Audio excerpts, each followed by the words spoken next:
नमस्कार दोस्तों आज हम भारत का भूगोल पढ़ने वाले हैं।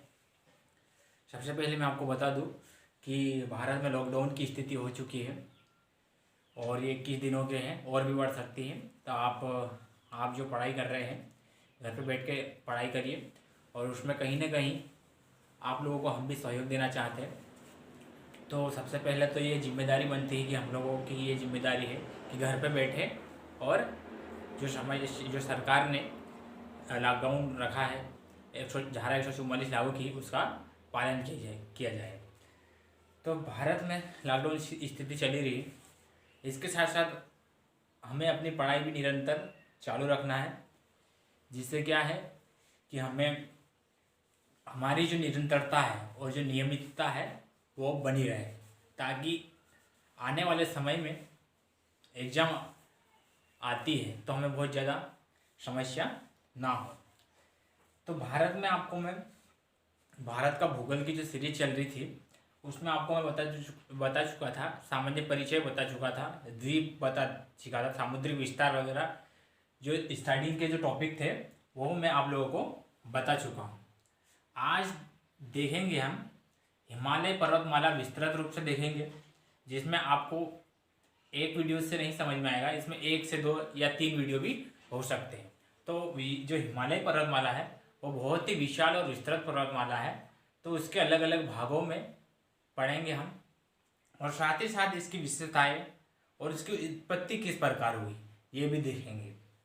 तो सबसे पहले तो इसकी उत्पत्ति से संबंधित साक्ष्य और इसकी विशेषताएं ये देखेंगे हम। पहले वीडियो में आपको मैं ये बताऊंगा। इसके पश्चात जो भी है ऊंची चोटियाँ हैं, इसके किस प्रकार से भाग है, कितने प्रकार हिमालय कितने प्रकार में विभाजित है, किस प्रकार प्रादेशिक विभाजन हुआ है इसका, और उत्पत्ति कहाँ से नदियाँ, चोटियाँ और दर्रे किस प्रकार से बने हुए हैं, तो ये मैं आपको सभी बताऊंगा। सबसे पहले उसकी उत्पत्ति की देखते हैं। सबसे पहले उत्पत्ति के साक्ष्य और कौन से सिद्धांत हिमालय पर्वतमाला की उत्पत्ति की व्याख्या करते हैं ये देखेंगे। तो हिमालय पर्वतमाला शैलयुग युग में इसका निर्माण हुआ है, जब गोंडवाना लैंड का प्राचीनतम भाग, जो गोंडवाना लैंड था दक्षिण अफ्रीका का भाग था, गोंडवाना लैंड प्राचीनतम भाग था। तो सबसे पहले तो ये बता दूं कि जो हिमालय पर्वतमाला की उत्पत्ति है वो साक्ष्य, जो सिद्धांत जो व्याख्या करते हैं, हिमालय पर्वतमाला उत्पत्ति की व्याख्या करते हैं, वो सिद्धांत से है कोबर का भूसन्नति सिद्धांत, कोबर का भूसन्नति सिद्धांत, प्लेट विवर्तनीय सिद्धांत, हेरीहेंस का प्लेट विवर्तनीय सिद्धांत, और वेगनर का महाद्वीपीय विस्थापन सिद्धांत। ऐसे अनेक जो सिद्धांत दिए हैं वैज्ञानिकों ने, जो वलित पर्वतमाला के उत्पत्ति के साक्ष्य देते हैं हमें, ऐसे सिद्धांत दिए हैं। तो सबसे पहले भूसन्नति सिद्धांत जो सबसे अधिक या सही व्याख्या करता है वलित पर्वतों की उत्पत्ति की या हिमालय पर्वतमाला की उत्पत्ति की। तो कोबर का भूसन्नति सिद्धांत को पर्वतों का पालना भी कहा जाता है। क्या कहा जाता है? कोबर के भूसन्नति सिद्धांत यानी भूसन्नति को क्या कहा जाता है? पर्वतों का पालना भी कहा जाता है, क्योंकि इसी से अधिकांश मोड़दार पर्वत या वलित पर्वतमाला की उत्पत्ति हुई है। तो सबसे पहले हम भूसन्नतियों के सिद्धांत से पर्वतों की उत्पत्ति देखेंगे, और मैं विशेषता ही बताऊंगा हिमालय पर्वतमाला की। विश्व की सबसे ऊंची पर्वतमाला है और वलित पर्वतमाला है। तो सबसे पहले देखें कोबर के भूसन्नति सिद्धांत। तो गोंडवाना लैंड का प्राचीनतम भाग, गोंडवाना लैंड का जो प्राचीनतम भाग है, जो दक्षिणी प्रायद्वीपीय भाग है, अफ्रीका से टूटकर आया है। महाद्वीपीय विस्थापन सिद्धांत के दौरान जब जो महाद्वीपीय विस्तार हो रहे थे, उसी समय हॉट स्पॉट की घटना हुई, और हॉट स्पॉट की घटना के दौरान जो प्रायद्वीपीय भाग है वो टूटकर भारत की ओर प्रवाहित होने लगा। जैसे प्रवाहित होने लगा, धीरे धीरे प्रवाहित हुआ, और यहाँ पर भारत में 33 सागर नामक छिछला सागर था। 33 सागर नामक छिछला सागर था। गोंडवाना लैंड 33 सागर नामक छिछला सागर था। तो ये जब छिछले सागर और छिछला सागर 33 सागर नामक ये सागर था, यहाँ पर अवसाद निरंतर जमा हो रहे थे नदियों द्वारा। निरंतर अवसादों के जमाव से यह अधिक भर गया, अधिक भर जाता है। अवसादों के जमाव के कारण, अधिक भर जाने के कारण यहाँ पर बहुत अधिक मात्रा में दबाव, अवतलन होने लगा। यहाँ पर बहुत अधिक मात्रा में अवतलन होने लगा और इन अवतलों से दबाव बढ़ा और ये अधिक सकरा और गहरा होते चला गया। जो 33 सागर है, नदियों के अवसाद लाया गया और इन अवसादों में दबाव बढ़ने लगा और निरंतर ये क्या हुआ, अवसाद नीचे जमे, नीचे धंसने लगे, जिससे सकरा हो गया और क्या हो गया, सकरा हो गया और नीचे धंस गया। तो ये अवतलन से क्या निर्माण हुआ, भूसंनित्यों का सिद्धांत। अब ये भूसंनित्य निरंतर प्रेशर दबाव बढ़ा एक दूसरे के, संपीड़न बल लगने से, एक दूसरे में संपीड़न बल लगने से क्या हुआ, मोड़दार पर्वतों का निर्माण हुआ। तो ये इधर से क्युमलुन पर्वतमाला, क्युमलुन, और इधर से हिमालय पर्वतमाला के मोड़ों के रूप में निर्माण हो गया। ऐसा इस प्रकार से मोड़ों के रूप में हिमालय पर्वतमाला का निर्माण हुआ और बीच में कौन सा, भूसंनित्यों के कारण क्या हुआ, पठार आ गया, जिसे तिब्बत का पठार कहा जाता है, तिब्बत का पठार। और ये घटना निरंतर क्या हुई, अभी भी वर्तमान में चालू है, जिसे हिमालय गतिशील पर्वतमाला भी कहा जाता है। यानी कि कभी इसकी ऊंचाई क्या हो जाती है, घटती बढ़ती रहती है। वो तो वो हिमालय के कृत के कारण है, लेकिन भविष्य में इसकी संरचना क्या हो सकती है, परिवर्तन हो सकती है, क्योंकि ये क्या है, संपीड़न बल लगने से निरंतर पर्वतमाला में क्या है, मोड़ का जो क्रिया है, मोड़ परिवर्तन की क्रियाएं होती रहती है। तो इस प्रकार से हिमालय पर्वतमाला का निर्माण हुआ है भूसंनित्यों के कारण, हिमालय पर्वतमाला, और ये अलग अलग भागों में विभाजित हो जाता है इन मोड़ों के कारण ही। इन मोड़ पड़ने के कारण अलग अलग वलित पड़ जाते हैं और मोड़ों का निर्माण हो जाता है पर्वतों का। तो सबसे पहले देखें तो इसमें ट्रांस हिमालय आता है। ट्रांस हिमालय हिमालय पर्वतमाला की सबसे प्राचीनतम हिस्सा है, सबसे प्राचीनतम पर्वत श्रेणी है हिमालय पर्वतमाला की। कौन सी, ट्रांस हिमालय वाली। ट्रांस हिमालय सबसे प्राचीनतम हिस्सा है और सबसे पुराना है। तो इसमें आता है काराकोरम आता है, ट्रांस हिमालय में काराकोरम, लद्दाख और जस्कर, ये 3 पर्वत श्रेणी आती है किसमें, ट्रांस हिमालय। तो ये कौन सा आते हैं, ये ट्रांस हिमालय का हिस्सा है, ये है ट्रांस हिमालय, ये आ जाता है ट्रांस हिमालय। इसके बाद देखें हिमालय पर्वत श्रेणी। तो हिमालय पर्वत श्रेणी में कौन कौन सा आ जाता है, वृहत हिमालय हो जाता है, वृहत हिमालय। वृहत हिमालय का मध्य हिमालय आ जाएगा।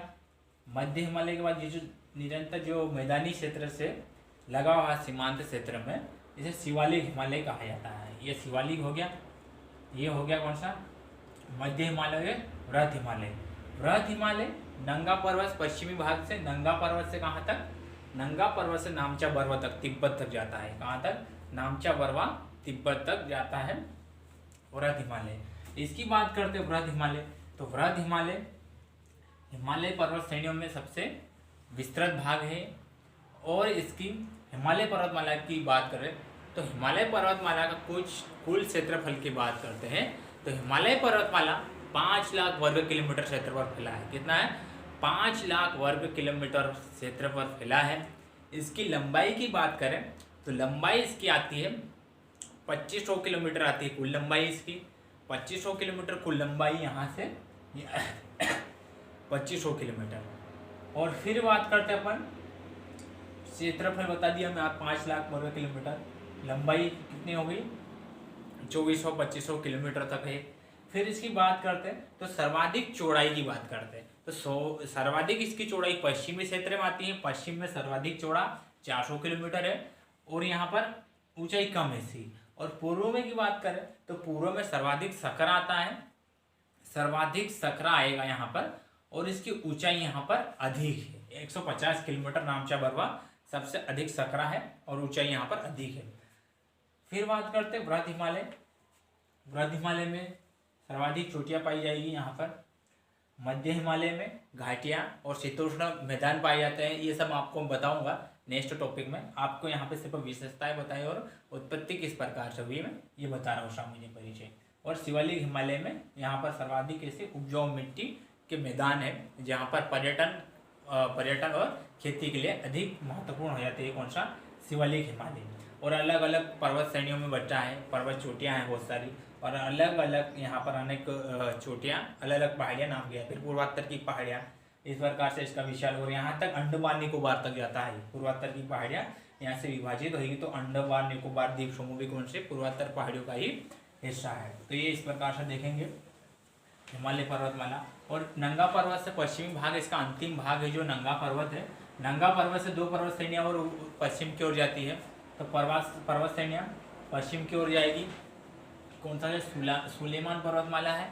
सुलेमान पर्वतमाला है जो पाकिस्तान की ओर जाती है। और हिंदू कुश पर्वतमाला है। हिंदू कुश पर्वतमाला कौन सी? हिंदू कुश पर्वतमाला है कहाँ से? अफगानिस्तान की ओर जाती है। तो इस प्रकार से पश्चिम में इन पहाड़ों का विस्तार है। तो ये आप देख सकते हैं कि भूषण नीतियों के द्वारा ही हिमालय जैसे विशाल पर्वतों का भी निर्माण हुआ है। और अनेक विश्व में अनेक अवलित पर्वतमाला है जिनका निर्माण किससे हुआ है? भूषण नीतियों में मोड़दार निर्माण के कारण हुआ है, मोड़ों को पड़ने के कारण हुआ है। तो इस प्रकार से अवलित पर्वतमाला निर्माण हुआ है। ये सिर्फ हमें हिमालय की उत्पत्ति बता रहा था। इसके बाद इसकी उत्पत्ति बता दिया हमें। इसके बाद देखेंगे इनकी पर्वत चोटियाँ और इसका वर्गीकरण कर रहे हिमालय का प्रादेशिक आधार पर और अन्य प्रकार से। ठीक है दोस्तों, तो ये हिमालय की सामान्य परिचय था, मैं आपको बता दिया। और नेक्स्ट वीडियो में आपको इसकी चोटियाँ बताऊंगा और उसका पूरा वर्गीकरण करके भी बताऊँ। उत्पत्ति सामान्य परिचय बता दिया था। आज हम देखेंगे हिमालय में भी देखेंगे ज़्यादा से अधिक ध्यान देंगे हम कौन सा? वृहद हिमालय को देखेंगे। वृहद हिमालय विस्तार अधिक है हिमालय का। विस्तार यानी कि सर्वोच्च हिमालय भी बोलते हैं। सर्वोच्च हिमालय इसलिए क्योंकि यहाँ पर अधिकांश ऊंची चोटियाँ वृहद हिमालय में ही है। जो हिमालय की ऊंची चोटियाँ है, माउंट एवरेस्ट है, मकालू है, कंचनजंगा है, ये कौन सी हिमालय में आती है? ये वृहद हिमालय में ही आती है, सर्वाधिक ऊंची चोटियाँ। तो ये देखेंगे। साथ ही साथ सामान्य परिचय, थोड़ा सामान्य वर्गीकरण बता दूं मैं। तो हिमालय पर्वत श्रेणियों के अंतर्गत आ जाएगा कौन सा? फार हिमालय आता है। फार हिमालय, ट्रांस हिमालय बोलते हैं, जो कि हिमालय का सबसे प्राचीनतम भाग है, बताया था आप लोगों को। तो हिमालय पर्वत श्रेणियों के अंतर्गत वृहद हिमालय या सर्वोच्च हिमालय बोलते हैं। इसकी ऊंचाई 600 मीटर, औसत ऊंचाई कौन सी? 600 मीटर, 6000 मीटर है इसकी। औसत ऊंचाई 6000 मीटर आएगी।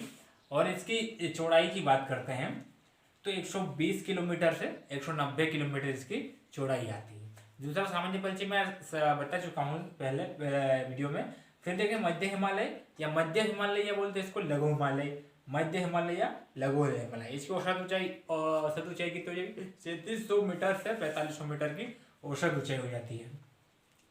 शिवालिक हिमालय जो सबसे निचला भाग है, शिवालिक हिमालय ये वाला है। शिवालिक हिमालय जो कि एकदम मैदानी क्षेत्र से जुड़ाव रखता है। शिवालिक हिमालय, इसकी औसत ऊंचाई 900 मीटर से 1200 मीटर तक है। 10 से 50 किलोमीटर इसकी चौड़ाई है। इस प्रकार से सामान्य अगर स्ट्रक्चर देखें तो आप देख सकते हैं trans Himalaya, Indo Tsangpo suture zone आता है। Indo Tsangpo suture zone, trans Himalaya, वृहद हिमालय और लघु हिमालय को विभाजित करने वाली काल्पनिक रेखा कौन सी रेखा बोलते हैं? मैन सेंट्रल थ्रस्ट बोलते हैं। फिर आता है लघु हिमालय, मध्य हिमालय और शिवालिक हिमालय और मध्य हिमालय को विभाजित करने वाली रेखा, काल्पनिक रेखा को मेन बाउंड्री फॉल्ट कहा जाता है। तो इस प्रकार से हिमालय की संरचना आप देख सकते हैं, जो कि इधर इसका विस्तार देखें तो उत्तर से पूर्व से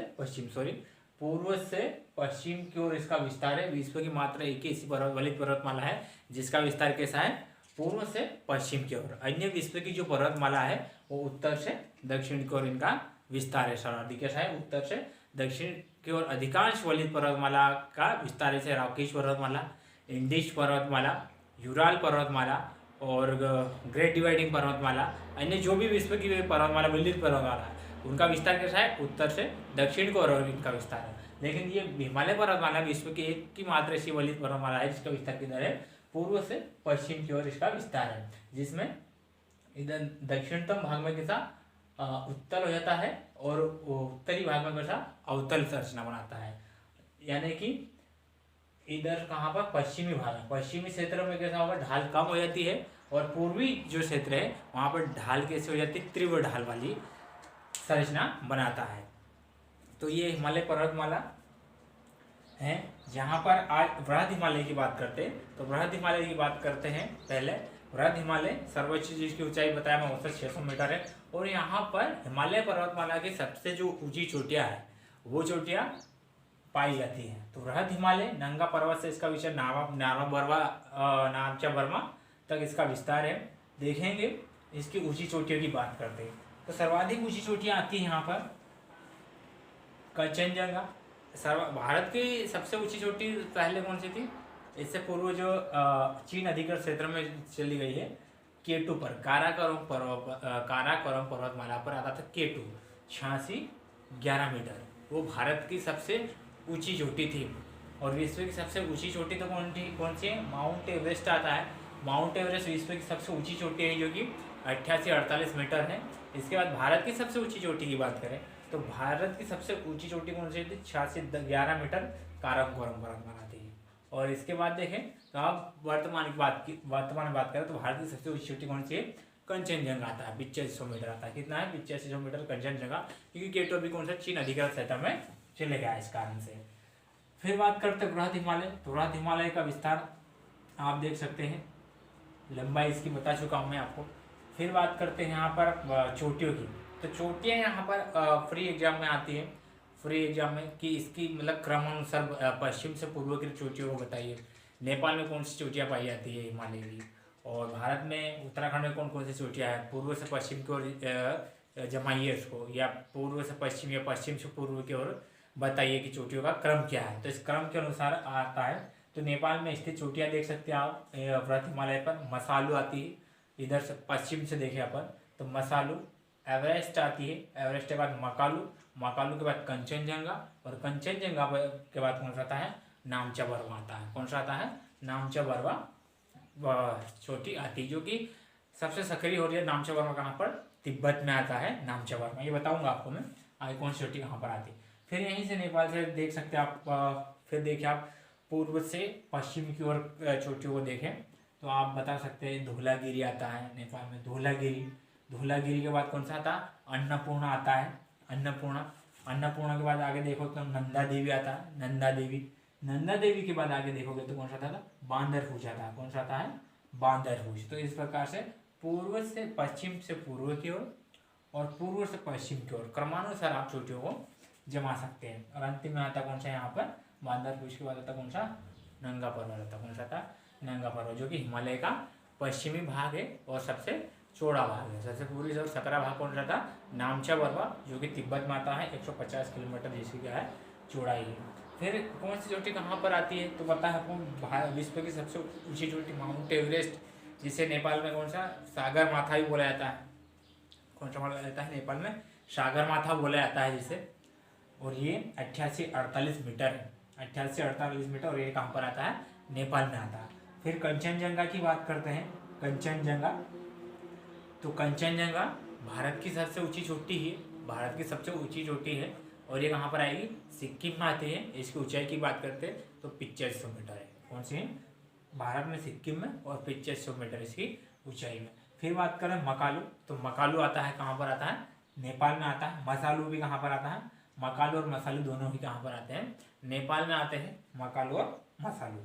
फिर धौलागिरी की बात करें तो धौलागिरी भी आती है। कहाँ पर आती है? धौलागिरी भी नेपाल में आती है। कहाँ पर आती है?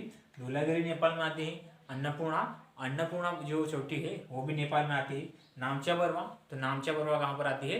ये नामचा बर्वा तिब्बत में आती है। फिर बात करते हैं ग्लेशियर, जैसे नंदा देवी, त्रिशूल, बांदरपूछ, बद्रीनाथ। नंदा देवी, त्रिशूल, बांदरपूछ और बद्रीनाथ, ये तीनों कहाँ पर आते हैं? उत्तराखंड में चोटी आती है। कहाँ पर आती है? हिमानी है ये, उत्तराखंड में आती है ग्लेशियर। यहाँ बांदरपूछ से कौन सी नदी निकलती है? बांदरपूछ से नदी निकलती है कौन सी? यमुना नदी निकलती है। फिर बात करते हैं अपन कहाँ पर? कंचनजंगा हो गया। इंडो सांगपो सचरजन, यहाँ पर तिब्बत का पठार आ जाता है। तो ये वृहद हिमालय जहाँ पर क्या है? सर्वाधिक ऊंची चोटियाँ पाई जाती है। विश्व की सर्वाधिक ऊंची चोटियाँ कहाँ पर आती हैं? वृहद हिमालय में आती है। फिर ये वृहद हिमालय, फिर यहाँ पर इनके बीच कौन सा? घाटियाँ पाई जाती है। बहुत सारे पर्यटन क्षेत्र पाए जाते हैं। पर्यटन के बाद तो पर्यटन क्षेत्र छोटी छोटी पहाड़ियाँ पाई जाती है। यहाँ पर पीर पंजाल पर्वत पाई जाती है, मध्य हिमालय के पीर पंजाल। फिर यहाँ कौन सी कश्मीर घाटी पाई जाती है। कश्मीर घाटी में शीतोष्ण वनस्पति के क्या मैदान पाए जाते हैं। गुलमर्ग और सोनमर्ग जैसे वन शीतोष्ण घास के मैदान पाए जाते हैं। फिर यहाँ पर उत्तराखंड में देखो तो उत्तराखंड में भी कौन सी कुल्लू की घाटी पाई जाती और कुल्लू कांगड़ा घाटी पाई जाती है। तो उन घाटी में पर्यटन क्षेत्र बसे, मुख्य पर्यटन क्षेत्र बसे हुए। और यहाँ पर कौन सा पयाल और ब्यूगाल, पयाल और ब्यूगाल जिसे शीतोष्ण घास के मैदान यहाँ पे भी पाए जाते हैं। और यहाँ सीमांत क्षेत्र में शिवालिक है। ये शिवालिक में क्या बोला जा सकता है, क्या कहना चाहिए कि स्वास्थ्यवर्धक हिमालय बोला जाता है। शिवालिक को क्या बोला जाता है, स्वास्थ्यवर्धक हिमालय। यहाँ पर जड़ी बूटियाँ वगैरह जड़ी बूटियाँ हैं और स्वच्छता और तीर्थस्थल पाए जाते हैं। और खेती के लिए अधिक उपजाऊ मिट्टी भी शिवालिक हिमालय में ही पाई जाती है। जैसे तेराइन, दून और द्वार तराई क्षेत्र पाया जाता है यहाँ पर, तराई जो कि उपजाऊ मिट्टी का क्षेत्र है। तो नेक्स्ट वीडियो में आपको मैं पर्यटन और जो हिमालय का प्रादेशिक हिमालय के साथ साथ पूर्वोत्तर की पहाड़ियों का भी विस्तार बताऊंगा। इसके अलावा यहाँ पर आप देख सकते हैं कि जो शिवालिक है, शिवालिक को पूर्वोत्तर शिवालिक का नेक्स्ट टॉपिक देखने वाले हैं।